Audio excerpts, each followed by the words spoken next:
Hello there guys, Francis Gray here, and today I've got a new sculpt to share with you all. This is the character Shao Jun from the new game Assassin's Creed Chronicles China. Ubisoft, the company that make Assassin's Creed, are basically doing like side-scrolling 2D/3D mini stories in the Assassin's Creed universe. They've said that they're going to make three, which is the first one's Chronicles China, which is this assassin that you see in front of you. There's going to be Chronicles India, and then there's going to be Chronicles Russia, I believe. Here's a photo of all three of them stood next to each other. So obviously Shao Jun's the one in the middle. Basically, this was a private sculpt. I sculpted this for myself, for my own collection. She's roughly 1:7 scale, mixed media, and she stands just under 30 inches tall. So she's a little bit on the big side. Loved working on this. Really loved the character from the game. Especially loved the the intro art that Ubisoft created, where like this tassel was always like free flown, and really emphasised the blacks and the reds. So I really dig the artwork on that. Really enjoyed it. Brilliant game if you haven't played it yet. Strongly recommend it. I can't wait for the next part to come out, which is Chronicles India. This statue, basically, it's a bit of a mishmash, but it's more of a sculpt than anything else. Basically, if you're an Assassin's Creed fan or you like the statues, you might recognise the gargoyle on the floor. Basically, that came with Arno from Assassin's Creed Unity statue. Originally, if you sit it down, it's more stood upright. But by the time I put Shao Jun on there, she would have been like leaning really back, and it wouldn't have looked great. So what I had to do was I had to add some air dry modelling clay to the base, drill three screws up through the wooden base into this, and then obviously push the air dry modelling clay in. So once that's hardened, it just looks like normal like part of the sculpture. So it's sat more forward facing rather than up, because obviously Arno's like standing like more upright with his leg up, leg facing here, and then the back leg back here, so he's leaning forward. So basically that's more or less the base. After that, I had a statue of Lara Croft from the new Tomb Raider games. Here's a photo of the actual statue as you can buy it. It's a PVC statue, 1:7 scale. And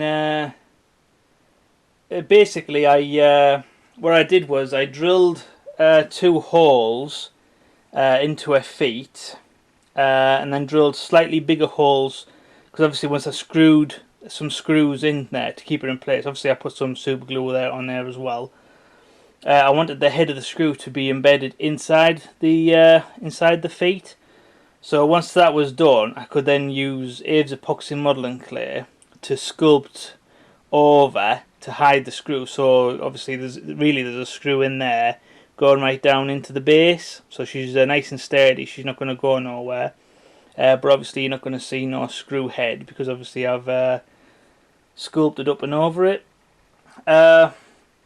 What else I did was I got some like really easy to bend metal, and then just cut out the shapes of all the extra parts that Shao Jun has that Lara Croft doesn't, like these parts here, and then obviously the tassel blowing in the wind from her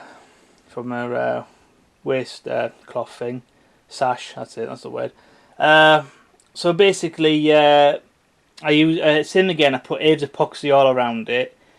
screwed it into the PVC statue, and then I left to dry. I used Dave's epoxy underneath the underside first, because obviously that was going to be the hardest part to get to. Once it had dried, it dried quite solid, so obviously it's easier to put the second coat on the top part, and then same again once dry. I then did the outside, so that is nice and thick and solid. That's not going to go anywhere.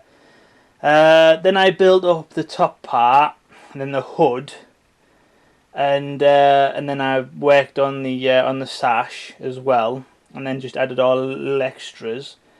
I also scratch built a sword. Basically, I made the sword just basically pull out. So there's the back of it. So basically, it's just held together via a pin. You can see that. So basically all this is that's a piece of wood, like wooden dowel, that I wrapped some small wire around. And then this long part here originally was just two lolly or popsicle sticks sandwiched together with PVA glue. Once dry, I then used Dave's epoxy to model around it, and then I just added all the extras, and then obviously painted it up once finished. The reason I didn't super glue this in place is because the Tomb Raider statue, she's obviously got the bow and arrow. So what I was thinking was I could rather keep the sword as is, or maybe one day I might take that off and make a like is it called a quiver? A quiver for the arrows. So basically, it's just like on her back there, and then obviously the arrows are sticking out, which would suit this version of her more than what a sword would. I know quite a lot of people will be looking at this thinking, well, you don't have a bow and arrow in the game, you only have throwing knives. The way I figured was, she's an assassin, it's a weapon, she would have used it at some point. Especially being in like 15th century China, obviously bow and arrows would have been the main weapon at the time, so, you know, she could easily just pick one up from the guards and decide to use it. But if I never had gone for that, I wouldn't have been able to make this pose work. Because all the weapons she has, like she has that thrown dagger thing, that's and then obviously the sword, but the sword's in the quiver, and you know I couldn't have justified that pose, so obviously I had to keep the bow and arrow. But like I said, 15th century China, you know, she would have used it at some point. So yeah, so basically, once I modelled all like the extra parts to her. Basically, I got some of this like thin cloth that I super glued to the bottom of her feet, and then wrapped it around really carefully to make these parts on her feet. Once they were on there, I basically just added super glue all the way around it, so it's nice and stiff, and it's not gonna like unravel or doesn't feel like fabric. It feels more like it's been sculpted on. And then obviously that in turn helps it absorb the paint better rather than cloth would. So yeah, all in all, really fun build. It's nice to have one of the Chronicle assassins rather than just all the main assassins from the main games. I probably will be making the other ones as well. Chronicles India and Chronicles Russia. So if you're interested in seeing those, please don't forget to subscribe, because obviously I'm always adding new customs and new builds. I'll see if I can zoom in, give you a close-up view.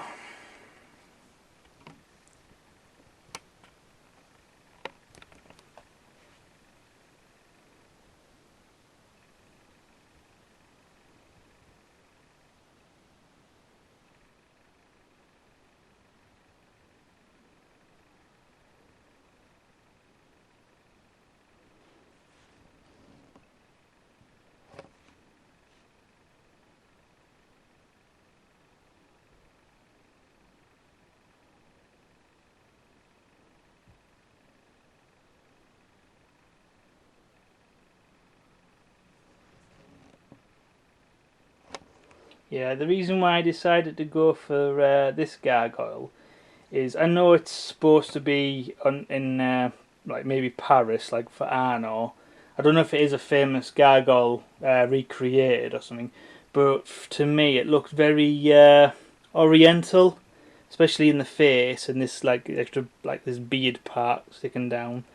It just seemed to suit China more than what it would suit probably Paris. If this is a famous gargoyle and you recognise it, please let me know like the name of it so I can research it because I would be interested to know if it is a proper uh, gargoyle like on Notre Dame or somewhere like that. But yeah, at first glance to me that looks oriental. Looks like it could be a dragon or something, especially without having wings as well. So yeah, so I think it suits this character a lot more than it does. I don't know. So yeah, so there you go, guys. The first statue of one of the Chronicles assassins. Please click the like button if you like it. Please share on Facebook and Twitter, guys, because it helps new people find my page, and obviously the more people find us, and like obviously the more things I can do for the more people wanting to see them. Yeah, and nothing else to say, but thank you for watching, and hope you enjoyed it, and see you next time. Thank you very much, and goodbye.